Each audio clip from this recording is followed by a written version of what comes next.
Investidores, o Bitcoin está sendo cotado aos 63.459 dólares nesse momento, com uma valorização de 0,79%. E nesse vídeo a gente vai dar um giro por gráficos, fatos e dados, para que a gente esteja plenamente ciente de tudo que a gente precisa saber nesse dia 20 de setembro de 2024, em um momento em que o Bitcoin está ali testando novamente a média de 20 períodos, a média de 200 períodos do time frame diário.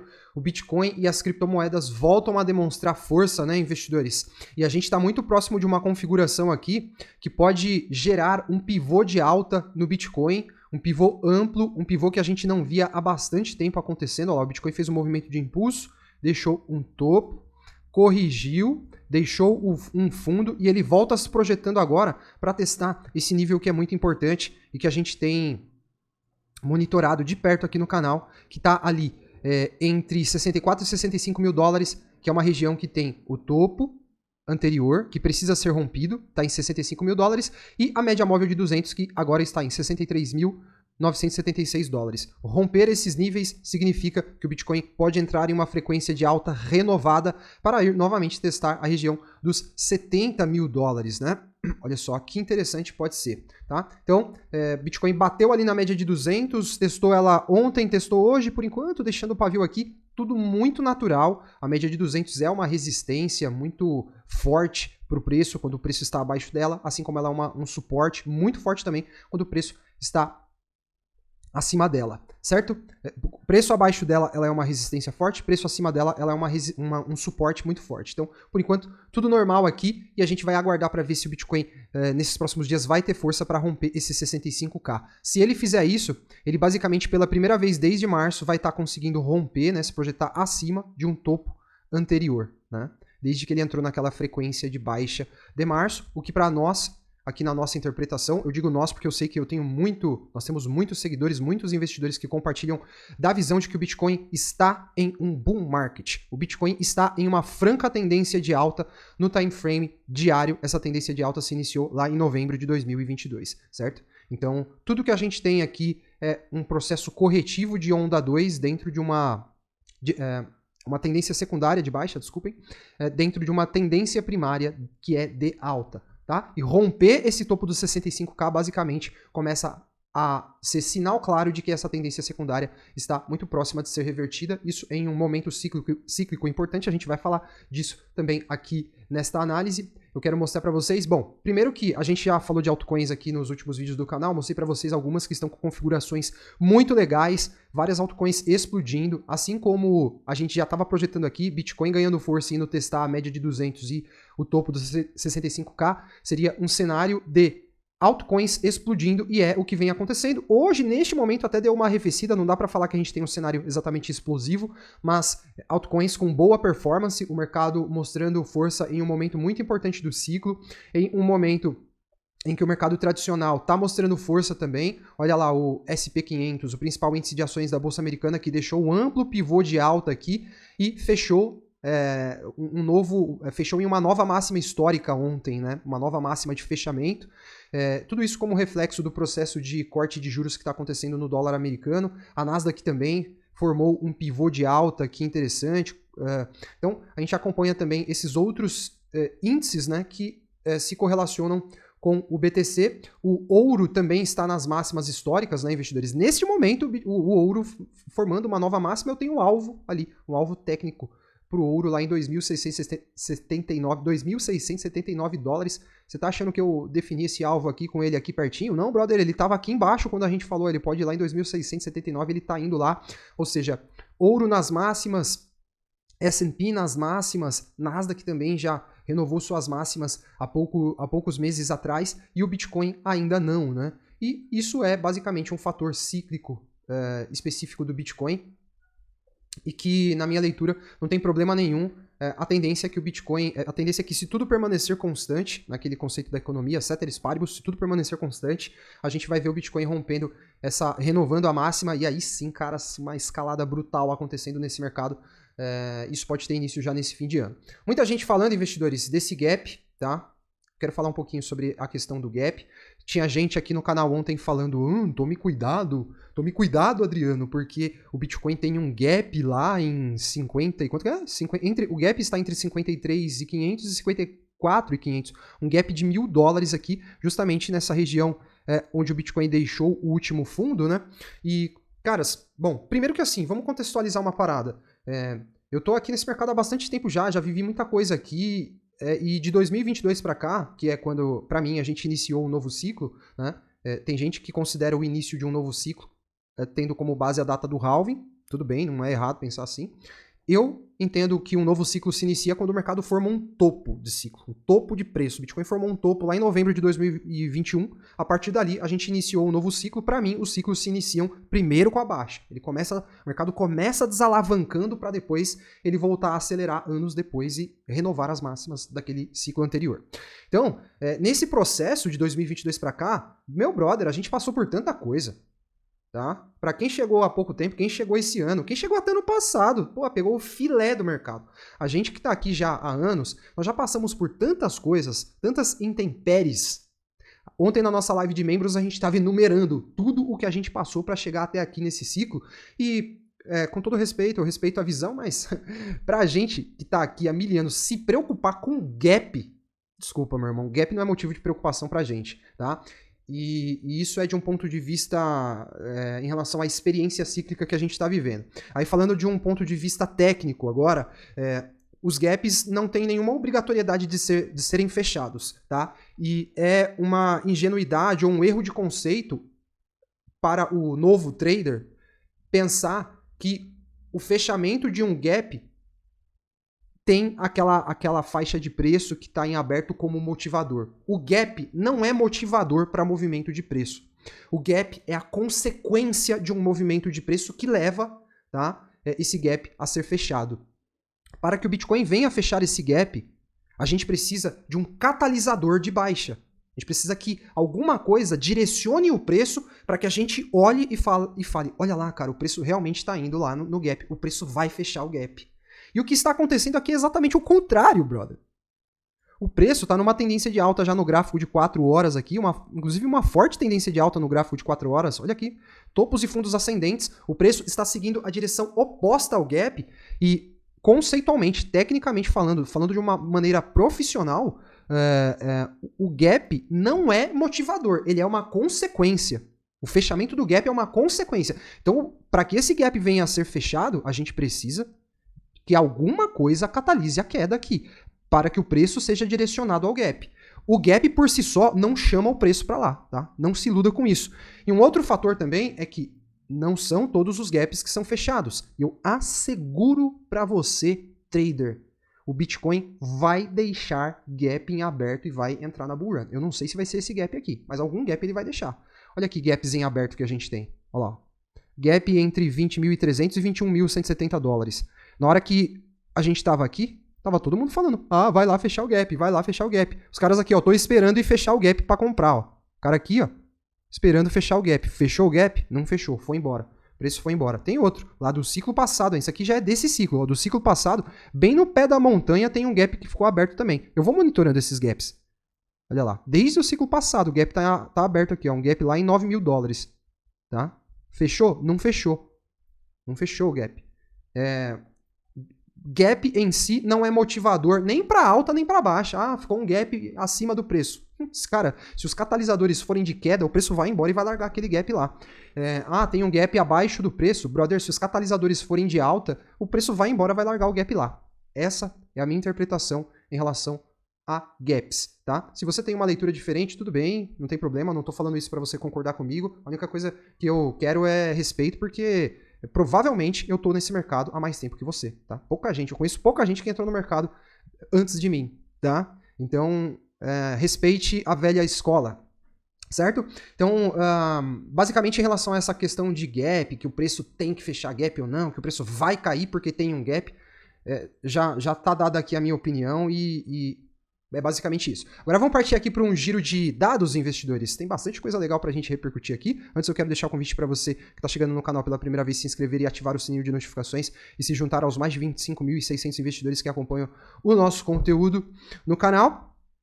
Deixo o convite para você que está em busca de boas altcoins, de boas criptomoedas para investir, conhecer o nosso relatório, o relatório oficial do canal, que tem 25 criptomoedas promissoras para esse ciclo, que ainda estão apresentando uma excelente assimetria, tá? No relatório você tem vários capítulos também com várias dicas de como se dar bem nesse mercado, além, né, das criptos promissoras.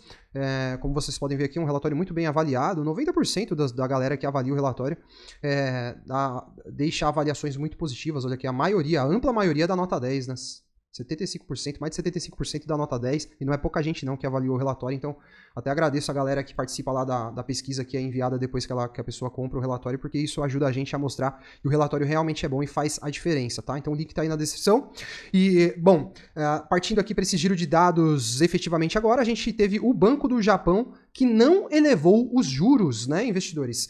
Isso aqui era um outro fator de curto prazo que tinha gente achando que isso poderia catalisar, né, um novo meltdown, um novo derretimento do mercado para essa fase do ciclo. Né? Isso aconteceu lá em 5 de agosto, mas inclusive na live de ontem eu tinha mostrado para os investidores que a expectativa era de que as taxas por lá fossem mantidas nos patamares em que já estavam. Isso acabou se concretizando, né? Então, os catalisadores de queda, pouco a pouco, vão ficando escassos, tal qual o Bitcoin, né, investidores?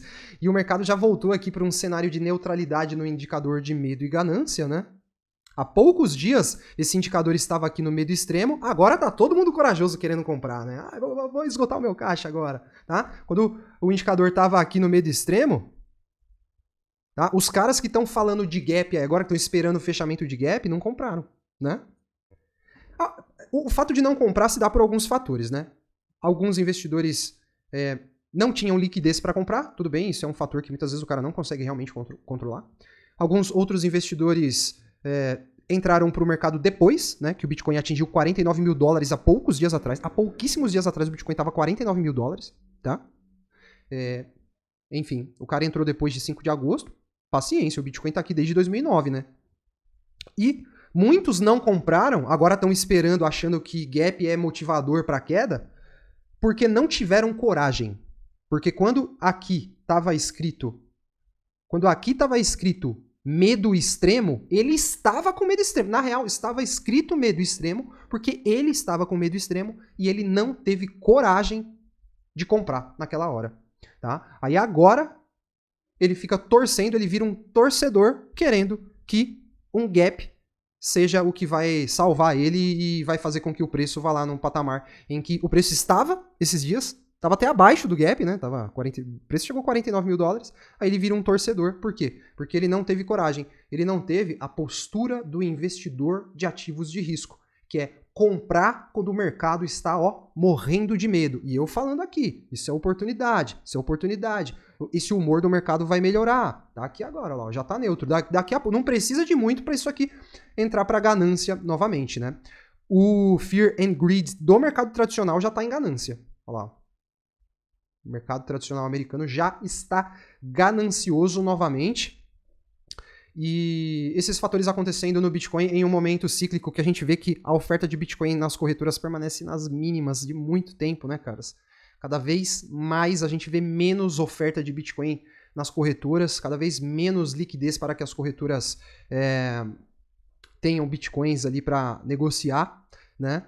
E esse é um fator que contribui para o efeito choque de oferta e demanda, que é o que gera um efeito parabólico no preço do Bitcoin, né? Olha só esse outro gráfico que basicamente mostra pra gente, investidores, o nível de acumulação, tá? O nível de long-term holders que o Bitcoin passou a ter, tá? O reloginho está contando aqui, né? O tempo vai passando, o reloginho vai contando, e à medida que investidores que aqui atrás foram acumulando Bitcoins, aqui eles começam a virar já long-term holders, né? Olha só a escalada que a gente teve, caras. Tá? A escalada que a gente teve. Quando o Bitcoin estava em 68 mil dólares, a gente viu aqui esse indicador de long-term holders, o supply que está sob a posse dos investidores de longo prazo. Olha como disparou. Tá? Olha o que aconteceu da última vez que isso aqui disparou. Disparou aqui, o preço escalou. Disparou aqui, o preço escalou. O que você espera que vai acontecer aqui nos próximos meses, cara? Você vai ficar aí com medo da recessão? Eu vou trazer para vocês uma tese legal sobre a recessão aqui que eu assino embaixo, tá? Vamos seguir em frente aqui que a gente vai chegar lá. Olha lá, a liquidez global está estourando tudo, caras. Isso aqui vai se refletir no preço do Bitcoin. Só que você tem que ser estratégico para acreditar, né? O cético tá desconfiado. Ele tá desconfiado, ele não tá acreditando não que o Bitcoin, ele tá achando ruim. Ele tá achando que ele tá no momento errado, investidores. Ele tá achando muito estranho. Não, tá muito estranho. É muito estranho esse gráfico aqui, ó, da liquidez global estar se projetando para cima e o Bitcoin não. Não vou comprar Bitcoin. Né? Isso que o cara pensa. Olha lá como o preço do Bitcoin se relaciona com a liquidez disponível no mercado. Olha aqui a projeção da liquidez para esse último trimestre do ano. Olha a projeção. O que você acha que a tendência indica aqui que vai acontecer? Ou que tem grandes chances de acontecer? Né? Olha aqui, o efeito ciclicalidade do Bitcoin. Normalmente, investidores, é em outubro que a gente vê aquele rompimento que coloca o Bitcoin em um movimento de aceleração que leva ele, no ano seguinte, à formação do topo. É justamente nessa fase bull. É a fase em que acontecem as bull runs do Bitcoin, a corrida de touros do Bitcoin. Ah, por que touro? Porque o touro, brother, ele ataca, ele pega a vítima e joga de baixo para cima. Ele pega a parada e joga para cima. É por isso que a gente fala touro no mercado. E urso, por que é urso? Porque o urso ataca de cima para baixo. Né? Ele pega aquilo que tá lá em cima e joga para baixo, joga pro chão, entendeu? Então touro é alta, urso é queda. Né? E a gente está justamente aqui nos aproximando de um ponto em que a gente experimentou rompimentos ascendentes, ciclicamente falando. Tá? Eu tô bullish, investidores. Eu tô bullish. Eu andei bastante cauteloso aí para ver os reflexos da alta de juros, né, nos ativos de risco, mas já começamos a ver uma resposta positiva. Então, brother, não tem por que ficar pessimista não, tá? Eu tô cada dia mais otimista. E olha lá, a BlackRock disse que basicamente está se preparando para a crise do débito de 35 trilhões de dólares dos Estados Unidos com Bitcoin. Está projetando um aumento, um boom repentino nos preços do BTC. Tá? Olha lá, o Larry Fink novamente na mídia falando sobre o Bitcoin, né? Falando que o Bitcoin precisa compor as carteiras dos investidores hoje em dia. Né? Vocês lembram lá no começo do ano quando esse senhorzinho foi para o mercado, aí foi para a mídia e começou a falar do BTC, começou a fazer marketing do BTC, o que aconteceu? Explosão no preço do BTC logo depois, né? E esse aqui é o playbook, tá em inglês, mas eu vou traduzir para vocês, olha só, muito interessante essa publicação. O meu plano é muito simples, mas é efetivo, olha só. Acumular posições nesse último trimestre do ano até as eleições americanas, tá? Permitir que o mercado varejista entre com tudo no mercado, esperar o mercado varejista entrar com tudo, tá? Assistir a Ethereum alcançando novas máximas de preço. Vocês estão vendo aí que o mercado está falando que a Ethereum morreu, né? Enfim, isso para mim é uma grande piada. Aguardar as altcoins realizarem uma bull run parabólica, uma corrida parabólica de preços, tá? E à medida que o mercado atingir um ponto de euforia, iniciar uma estratégia de saída, né? E identificar, né? E realmente ficar atento em relação a esse topo, como esse topo de ciclo, né? Como esse investidor disse que fez no ciclo passado, né? Quando o mercado atingir aquele ponto de euforia, inevitavelmente o mercado vai chegar num nível de formação de topo cíclico, né? E realmente aí é a hora da gente executar o plano de saída. E aí a recessão entra em cena. Recession sets in. Tá? E aí você executa completamente o plano de saída aí. Vou falar um palavrão aqui, ó. Foda-se. Tá? Saída completamente executada e foda-se depois. Tudo isso acontece em uma janela entre 6 e 8 meses. Para mim, Adriano, isso aqui faz muito sentido. Eu compartilho dessa estratégia, tá, investidores? Então, eu acredito que a gente tem grandes chances, sim, de ver as economias, a principal economia do mundo, né, que vai levar as demais economias para uma recessão, que no caso é a americana, entrando de fato numa recessão. Só que eu tô acreditando que antes disso, a gente pode ver o mercado entrando numa bull run, tá? E aí, você imagina o cenário bullish. O cenário bullish é a bull run acontecendo e a gente com o bolso pesado vendo os ativos serem reprecificados para um cenário de recessão. Esse é o cenário ultra bullish, tá? E olha só, 2 anos de experiência de mercado ou de trading não pode ser substituídos por 50 livros, nem por 100 horas de live, tá? Então, a experiência vivida aqui nesse mercado é o que há de maior valor para você. E a gente vai seguir em frente, amanhã a gente volta com uma nova análise aqui no canal, investidores. Vamos ver se as altcoins dão uma resposta legal aí nesse restante de dia, Bitcoin também. E aí a gente vai de olho nas altcoins também nesses próximos dias aí, beleza? Vou deixar o convite para vocês se inscreverem para fazer parte do nosso canal e acompanhar os próximos conteúdos e deixarem o like também se esse vídeo ajudou você em alguma coisa. Se você gostou da análise, deixe o seu like. Um forte abraço a todos e até a próxima. Investidores, quero deixar o convite para vocês conhecerem o relatório oficial do canal, que tem a nossa seleção de 25 criptomoedas promissoras para esse ciclo de alta. Nesse relatório vocês também vão encontrar o Mega Gemas, que tem algumas criptos de baixo valor de mercado e potencial altíssimo, e também recebem um e-book exclusivo, materiais que vão tornar você um investidor muito melhor, com certeza, e que vão te ajudar a conseguir resultado nesse mercado. O link está aí na descrição.